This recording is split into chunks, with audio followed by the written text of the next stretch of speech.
We're starting the review right away this time. No skits or emotional breakdowns. Creation Story is the brainchild of upcoming experimental underground rap artists Yamamaya and bbyazul, serving as a bold and ambitious smelting pot showcase of both artists' sound and general music prowess. Creation Story.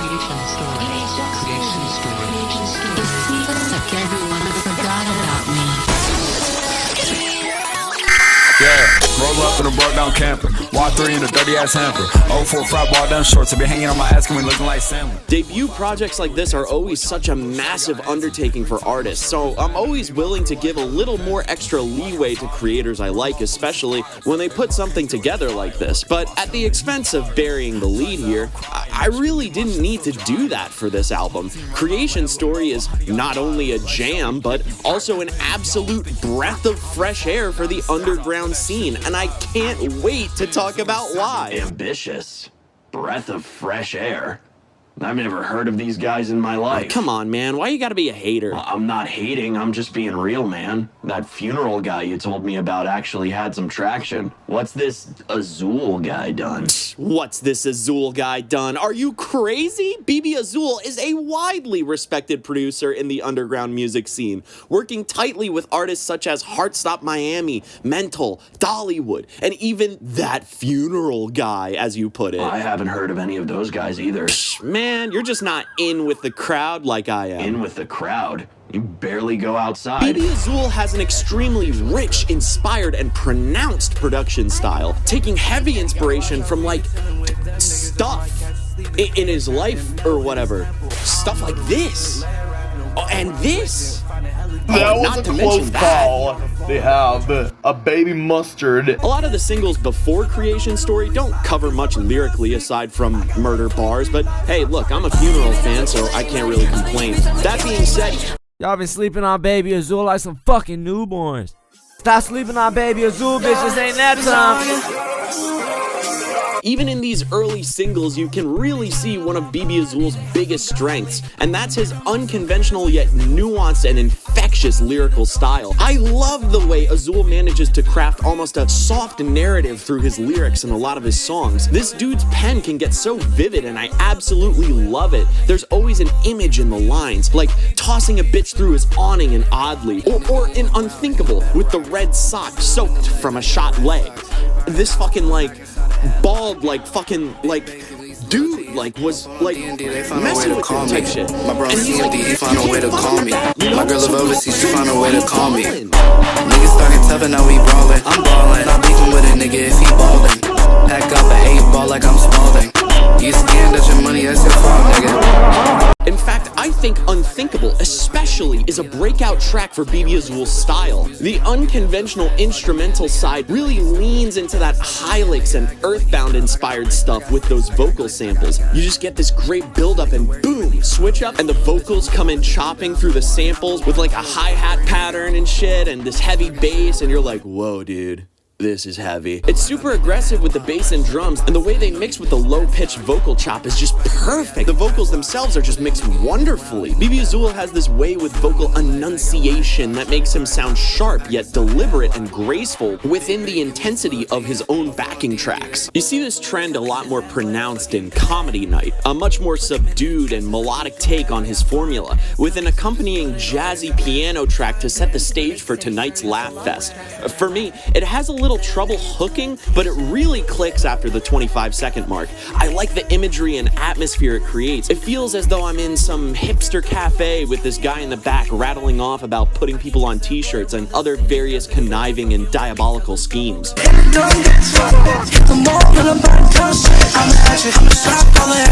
Overcast was already pretty solid, real bop with some nice swing, nice melodic flow, heavy bass, and some upbeat horns, blah blah blah, usual stuff that's always solid with this guy's music. But then this shit happened.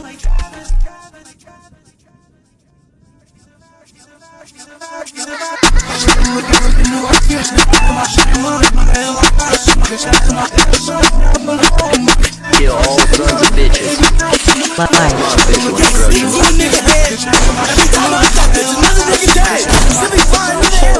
Fuck, what?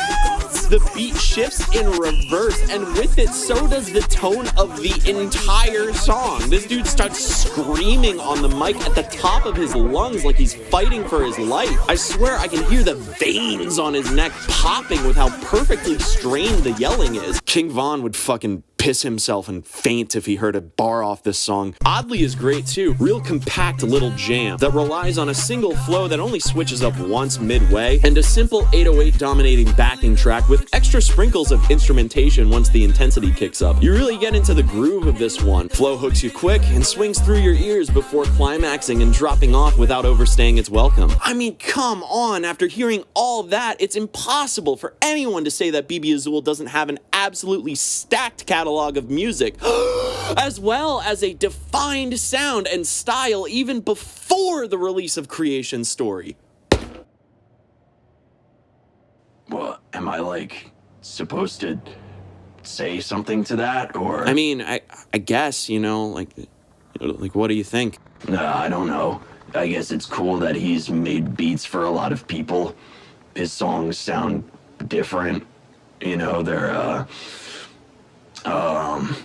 definitely, unique and weird. I don't know how to say the words and make them go well like you do. Okay, well, that's fine. I don't know, I guess I'll keep going here.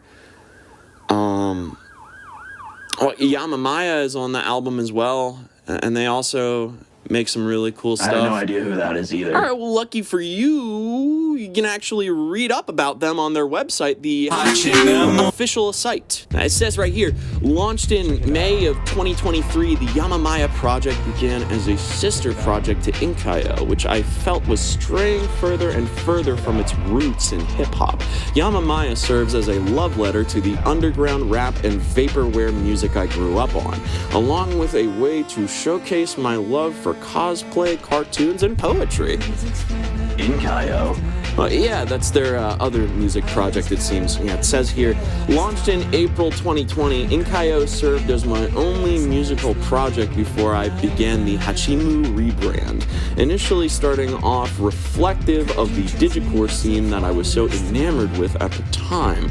Nowadays, I use the alias to explore my love for pop, rock, jazz, and electronic music, along with my lifelong passion of songwriting. But I'd say that's all a pretty accurate summation of their work. Everything under the Yamamaya banner is very stylistically distinct while still managing to wear the inspiration from the contemporaries on its sleeve in every release. But I especially love songs like Exchange and Not the Same. Well, Inkayo is definitely my less preferred project out of the two, but still, it showcases Maya's immense potential when it comes to sound diversity and provides a nice free-form change of pace as opposed to their regular sound and style. You can see that deep passion in everything they've publicly released. So, I mean, just check out this website. Look, I can even vote which ice cream flavor is the best. I'll pick mint chip. What does that have to do with music?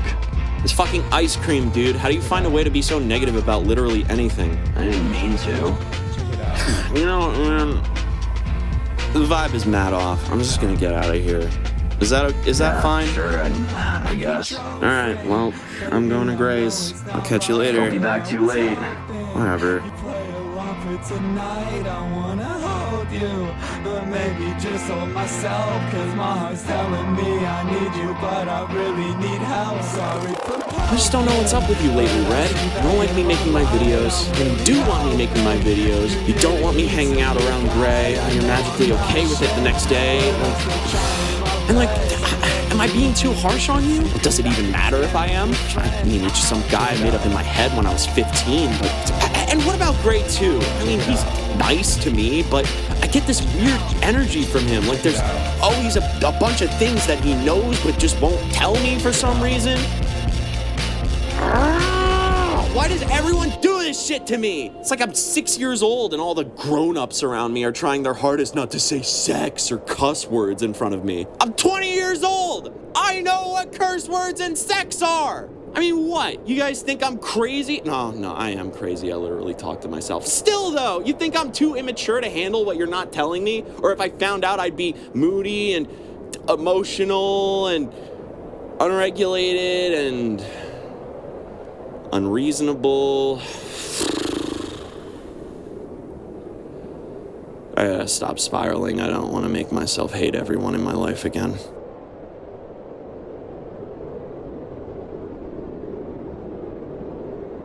Gray! Big G! Yo! It's me, Bomber! Just a second! Come on, man! What are you doing in there? I've been waiting all night to record this show with you. Coming! Disappear.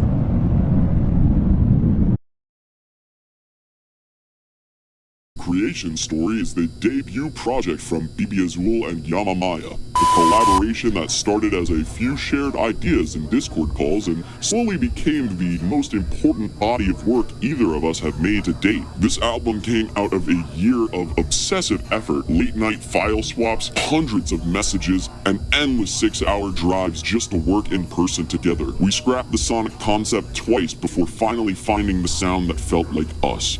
A mix of trap, experimental, electronic, and the spirit of the West Coast. Everything you hear, every synth, every vocal take, every mix decision was produced, written, performed, mixed, and mastered by the two of us. In July 2025, Creation Story came off the hard drives and onto stages. We hit the road with our friends Saturn, Mental, Heartsop Miami, and Tropes for an 8-venue international tour. Over 1,000 people across North America came out to hear these songs and feel them with us. That tour changed how we see this album. It became a shared story of all the people who showed up screaming, crying, moshing, dancing, or just standing still, taking it all in. This isn't our origin point as collaborators, but it's raw documentation of turning a loose pipe dream into something tangible. Creation Story isn't about being perfect, it's about becoming something together. Aww. That's sweet. I know, it's so wholesome, right? This is why I wanted to talk about this album. Creation Story is an artist duo album through and through, and this tape really let me get my mic. It's on the test, the plug, got me stressed. This tape really has it all. Great mood and genre variety, awesome lyrical chemistry between the two artists, some good cultural influence with allusions to both modern and nostalgic elements, 12 tracks in length, with an expansive composition of different styles, genres, and general sonic entrancement. In terms of the production for this album, it's nothing short of a perfectly diverse and cultured grab bag of digital instrumental work, from dense abstract synths, deep bass, and sharp trap-oriented drums, to Vocaloid-style samples and even actual acoustic, classical, and percussion-based instruments. There's no area of this album where I feel the sound isn't just as unique as it is inspired. Not only that, but Creation Story possessed what I felt was an expressly purposeful push to experiment, push, pull, and toy around with what underground rap music, quote unquote, is traditionally associated with to begin with. Especially nowadays with the oversaturation of more aggressive genres like rage and trap. There's a real beauty achieved in the soundscapes of all of these songs. This shines through not only in the beat selection, but the vocal side of the project as well. I can be deceased and still be making money. bbyazul brings heart and fire to the album. Hard hitters like Peer-to-Peer, Tension, and Still Getting Money showcase a poppy, youthful, yet powerful and unique vocal style. However, he still absolutely knows how to bring the pace down or flex that actual singing voice like we see in one of my personal favorite tracks, Workin'. And ultimately, across the entire project, showcases a fresh and dynamic artist persona as well.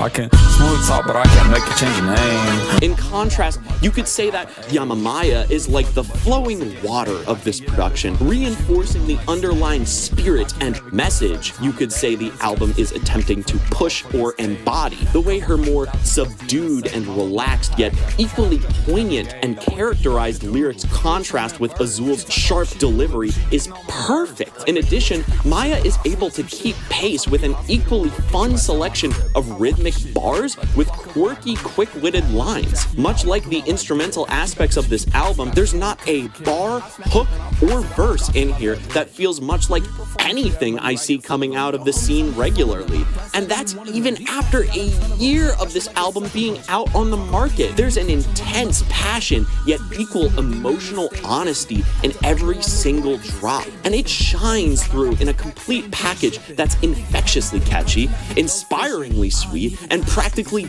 begs for a playback even after going through all the 33 minutes it'll take up. But don't just take my word for it. Let me show you. Before this segment ends, why don't we do a quick top 5 of my favorite tracks from Creation Story by bbyazul and Yamamaya. Number 5, Delayed Reaction. Only 2 tracks in and we're already making the top 5? Sheesh! Delayed Reaction possesses an alluring and foreboding tone in its instrumental and vocals. A strong, bellowing, slow swinging instrumental with pronounced yet perfectly spaced bass and drums, along with a simple, low plucking lead melody that complements the rhythm of the vocals perfectly. It's that kind of song you listen to when you want to feel like Mr. Unfuckwittable. Even Azul knows this. My shooter hit his back, leg, and ass that'll never heal. Number 4, Field Day. A track worthy of the top 5 spot purely on the basis of being able to do a lot with just a little. No crazy production or dense layered digital instrumentation this time around. Just a simple, optimistic, upbeat looping piano melody with simple drums that acts as a loose frame for Yamamaya and bbyazul to stretch their lyrical prowess. Speaking of, lyrically the funniest song on the album, lines like "Trey Rags a fat faggot, hit his block with black magic," and "Think your bitch might be autistic, she says I'm her new fixation," still crack me up to this day. This was a great song to choose as one of the advertisers when this album was still up and coming. It just exemplifies a lot of the core strengths of Creation Story as a collective whole. Good variety and creativity with lyrics, and an unassuming yet still unique and inspired instrumental, and that in-crowd sense of listening to music by 2 people who are also proud to be online digital creators. Number 3, Peer to Peer. My favorite of the heavy-hitting tracks on this album. The bass in this one is absolutely unmatched. Similar to Delayed Reaction, it's deep and foreboding, yet remains fast-paced and well accentuated by the use of its bass and drums, in addition to the little touches and additions that bolster the height of whatever lyrics they're attached to. In terms of lyrics, this is definitely Azul's best work out of the entire project. It's like every enunciation is embedded into the production itself. He knows how to work with every bump, clap, and audio flare to deliver something that embodies that prideful artistic persona. Yamamaya is no slouch on this song either. Leave the corner store with cans, I got bad organs, I got love for all my fans, give they ass torrents. She said that she want me, I still fuck around and pass it. Pussy tried to jump me, I could weave him like a basket. I mean, come on! And that switch up on her second verse too? Eee! Number 2, Chauffeur. I swear I'm not trying to be an overreactive YouTuber when I say this, says the most overreactive YouTuber ever. But when I heard this ender for the first time, I literally stood up and dropped my jaw. It's such a love letter to 2000s era pop and hip hop that part of me is surprised there's no DJ Khaled production tag in this thing. Life is Roblox. It may not be my favorite song from the album personally, or the one that I replay the most, but it's absolutely a perfect ender for the album, and a total vibe when I'm in the right mood, which is surprising considering that this is technically the only outlier in the album, revealed by Yamamaya during an interview to not originally be a part of it, but rather the result of a quote-unquote Song Wars event hosted by Nistopia. Immediately, I'm thinking of songs like All I Do Is Win. Yes, I just compared these 2 kids to Snoop Dogg. Well, and you know what else? This song is fucking better than that one too, with a perfectly catchy chorus that you can't help but sing along to anytime it comes on. Number 1, Workin'. This is my personal favorite and most emotionally resonant track. It's just beautiful through and through, and there's no other real way for me to put it. The instrumental is so tender and delicate with its composition. The use of plucking acoustic and passionate violin elevate the emotions in a way that's subtle enough to entrance you, but noticeable enough to really make you sit with the song. It's the lyrics, though, that take this to the next level. Such a guttural, honest, and emotional song that feels nuanced and antithetical to how the underground and rap scene specifically treats relationships.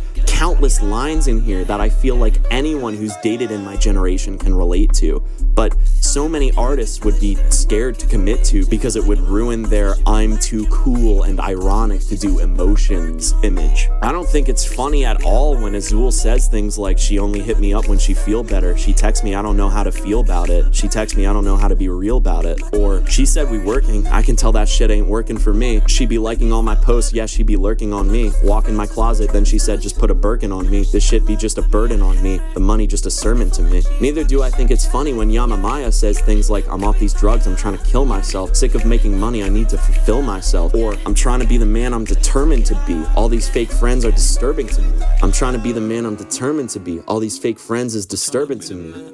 Because I've felt those emotions before, deeply. And people's advice for that is usually to suck it down or find some way to make it look like it's not bothering you to keep up an appearance or status about yourself. Now, I don't need a bitch in my life. I don't need no man. Yeah, but your brain does need love, or at least it deserves it.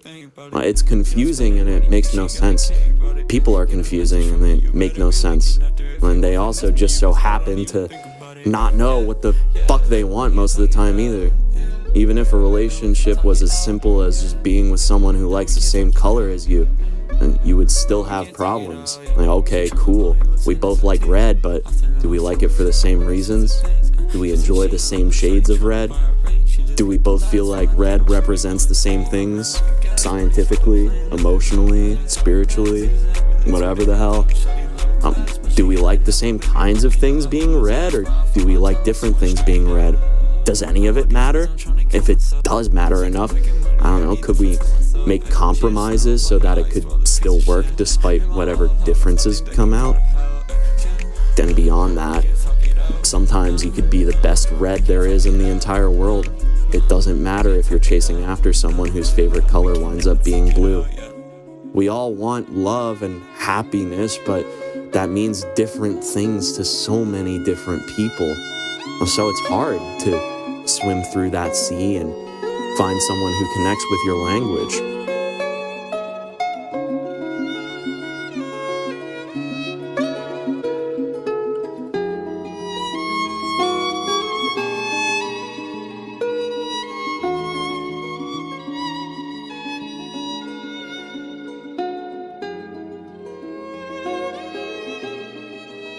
I think that a lot of times people look for qualities in a partner and someone they're dating in a relationship that they I don't know actually. I don't know what I'm talking about, but I was just saying to my other friend, like, a lot of times people who are unhappy or lonely usually want things that they think that they can find in relationships, but a lot of the times you really, I mean, the most healthiest way is to know that already with yourself, and then just being in a relationship, that person just reinforces that thing that you already know. Like with my friend, he's like, "Damn, I really want someone to date because if I don't have a boyfriend, that means I'm ugly and that no one wants me and I'm blah blah blah." And it's just like, you think that you are unattractive, but like then that energy manifests itself kind of like, you don't have to, you think you need a partner, but a lot of the times you don't. And when you realize that you as a person are enough, and that you are as a person are talented and beautiful, and that you have that self-confidence and self-reassurance in yourself, it'll make it easier to find someone who matches you. And listen, dating is hard, and I don't really know what that is like, and I feel bad trying to stay advice and stuff. But like when I first started dating my boyfriend, I was like, oh my God, he gave me so much confidence. He made me so like, like he made me self-confident in myself again. But I already knew that I was confident in myself. It was the reassurance from him that made me stronger. But you shouldn't have to have a partner to make yourself okay. Learning to be stable without dating anybody is usually step one. And then, like, I don't know if you've heard this, but like I seen this thing that was like love comes when you're not looking for it. The second that I was like, you know what, I don't need a boyfriend. I whatever. I'm okay. I'm okay with myself on my own. I'm self confident in myself. And then my boyfriend came around, and I was like, yo, this is crazy. So I don't know. A lot of it is a lot of mindset, but I know it's not that easy. I know it's not it's not gonna just happen overnight, and I know that it's not. I know that it's easier said than done. I don't want you to think that I'm coming from a place of like matter of fact and telling you what to do. And I really wish that I was there with you in person, so we could just hang out and be chill and not have to worry about kind of stuff like this. But and though we are separated, but like I really hope that you're okay. And I really hope you know that I'm there for you. I know that we don't talk every day like we used to, but I want you to know I do care about you and that I do care about the things that you're going through and that I want to help every way I can.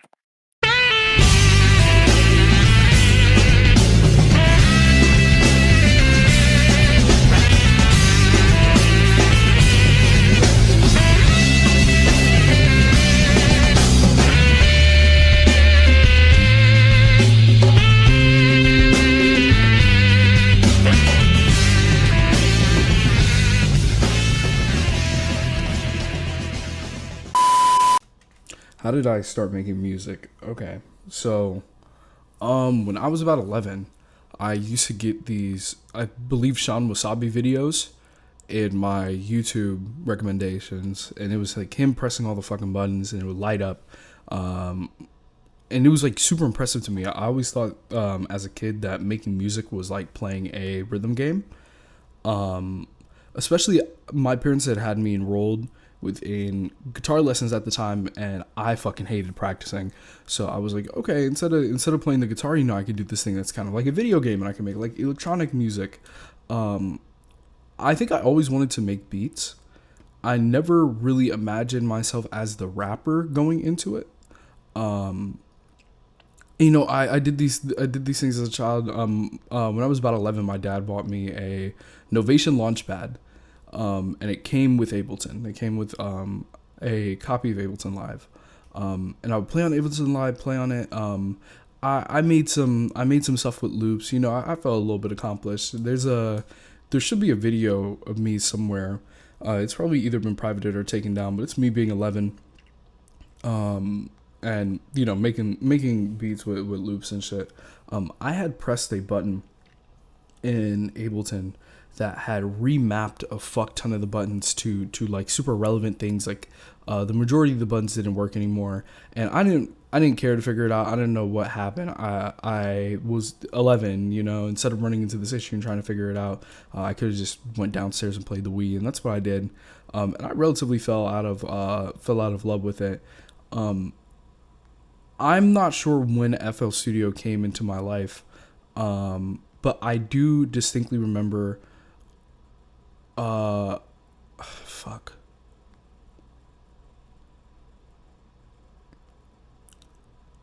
I don't remember when I really picked up a thing for FL Studio. It kind of felt like FL Studio just kind of infiltrated my life at some point. I might have been in 9th or 10th grade, and I was doing little FL Studio stuff then, and that was fun. But I feel like come my 11th, 12th grade, I really had a good understanding for it. I remember in 11th grade, I listened to I'll Try Being Like This by Death Dynamic Shroud. This is, kicking into the number 2. I tried listening to I'll Try Living Like This by Death Dynamic Shroud. It was huge for me. What else inspired me? The first real purchase that I ever made, on this earth, I might have bought like candy bars, and so I might have bought like soda at some point, but I remember really putting money together to get Tidal, like the streaming service. I really wanted to listen to The Life of Pablo. That was my first real Kanye release that I had put eyes on, and I don't know, maybe it was the aesthetics of that era of The Life of Pablo.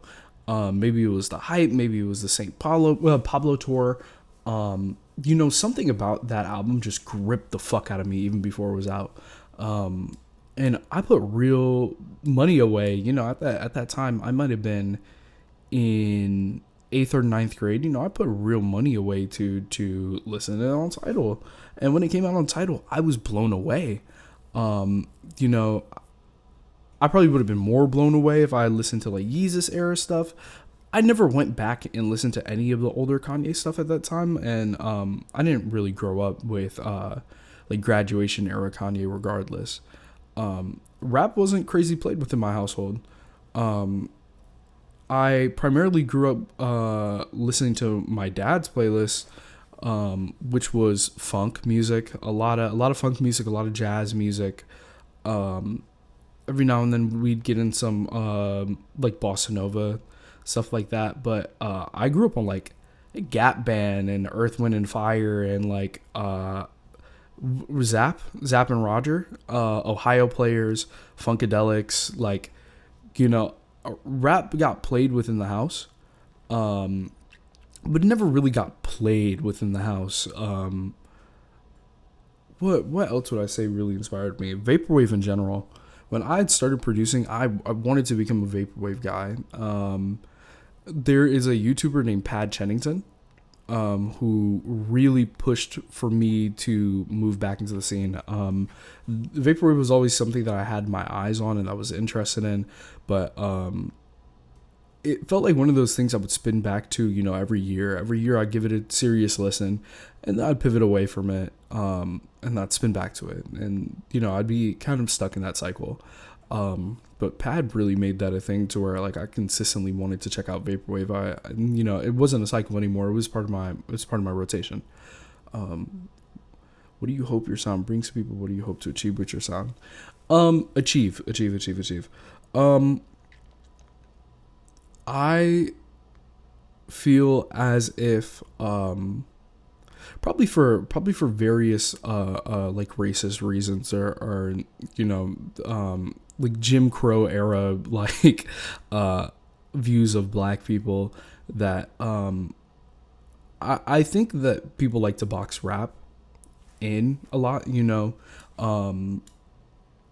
I see that whenever rap gets like extrapolated to something more grandiose than like a Lil Baby, for example, it gets put into these really, really box defined labels, rap that has a hyperpop, whatever, digicore, rap that pulls upon jazz or more bluesy sounds, that's rap jazz, rap that is death grips or such, that sort of whatever, Tizo Touchdown, other people like that, that's experimental rap, and we're starting to see people call JPEG Mafia and I believe also Danny Brown post rap, post whatever. I think that there is a social connotation, or not social, I guess that there's a musical connotation that rap it isn't able to be this grandiose thing, and that the genre itself is very limited, and I feel like it's not. I think people see trap rap or see like pop rap, and they're like, that is rap, that is quintessential rap, and whenever someone else does something with the formula, then that is devoid of the first thing. I think that's very sad. I would love to do rap music that pulls upon jazz. I'd love to do rap music that pulls upon vaporwave. I'd love to do rap music that pulls upon this, that, because it's not one thing. The sound that I hope to bring to people, moving forward is, I hate to say it, but pretty much things I want to listen to. I think I exclusively make things that I want to listen to, things I'm like, okay, this is dope, or like I'll produce them for my friends and be like, this is I really like this. The sound that I want to bring is things that just echo in my mind all day. There are certain songs that I was able to hear pretty much immediately, i.e. like Field Day. There's other songs where they came together and then I was able to form a better vision, i.e. like Unthinkable. And there's a lot of things like that on the album. I had heard this color based sample, and I immediately went running to Yamamaya, and I was like, listen, we need to use this on the album. This is very serious. I don't care if this has this huge EDM push up. We need to use it. And that's how Genesis came to be. And then you have other songs like you have other songs like Still Getting Money, where Insuad came to me with this half-finished product. It was kind of like an underbaked beat. And I just remember making it. I was pumping my head crazy. I'd added in a little bit of harpsichord. I'd added in a ton of this layering. And I was like, oh, yeah, if I fumble, I'm going to kill myself. So fuck a drive-by. I get on foot and do the drum myself. Like, I heard it. Like, it just made sense to me. So it's things that I want to hear. I want to keep pushing out to people. Why do I keep making music? I'm good at it. Shit. I guess that is a really deep question. Why do I keep making music? It's been in my life since a kid, it's been something that was around my parents. I'd break away, I'd hang out with my uncles, and they'd be playing like Fabulous, they'd be playing like real 2000s rap, they'd be playing Jadakiss, they'd be playing Lil Jon, like T-Pain. Oh my God, my uncles love T-Pain. Even though I didn't get it then, I've came to have an appreciation of these things. Music was all around me. There's probably some people that grew up in more music oriented households, but I think it's the fact that I got my little stuff from my dad. When it came to like funk music, when it came to old music, when it came to real old school ass music, I was getting rap from my uncles whenever I chill around them. Whenever I chill around my mom and she played what she likes listening to, it was a lot of Tina Marie. She enjoys what my dad enjoys, but she always had an appreciation for like R&B too. She was like a SWV fangirl, like she likes TLC, that sort of shit.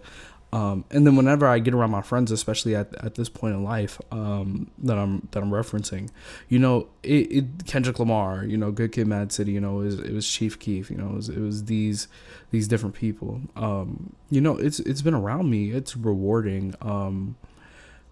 When I was in high school, I was making music with other people, and I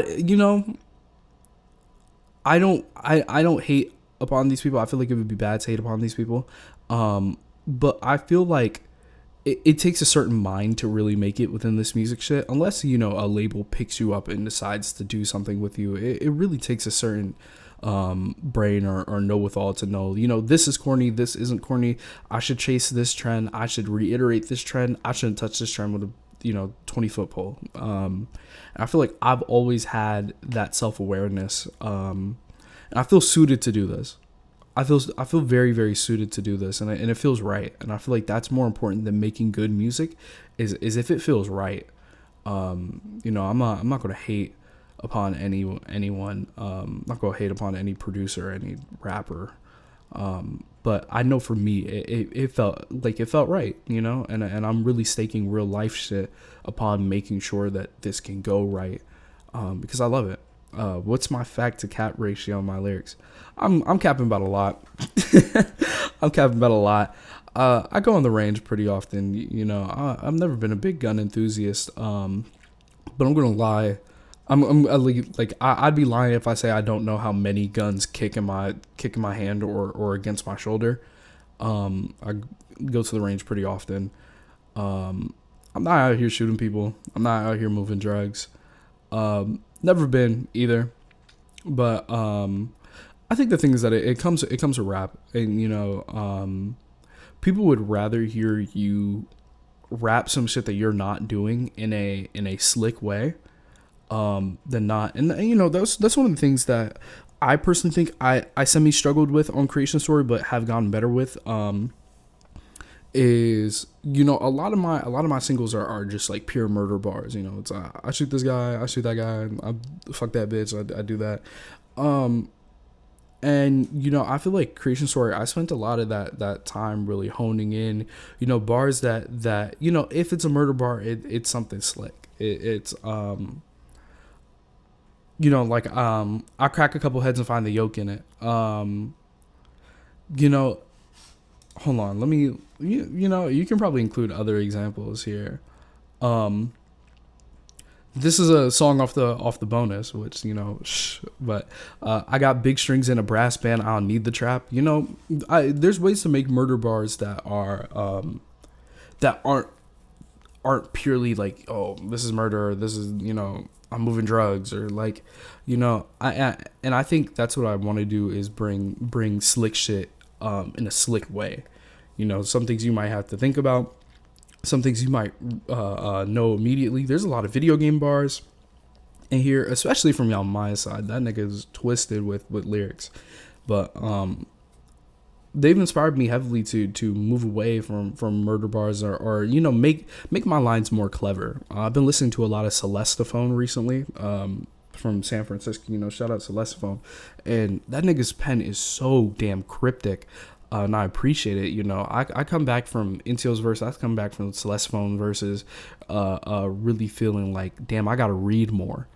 You know, I need to be interjecting things that you wouldn't typically flex, but, you know, enjoy, and that's just crazy to me. But yeah, you know, that's pretty much it. I appreciate you, man.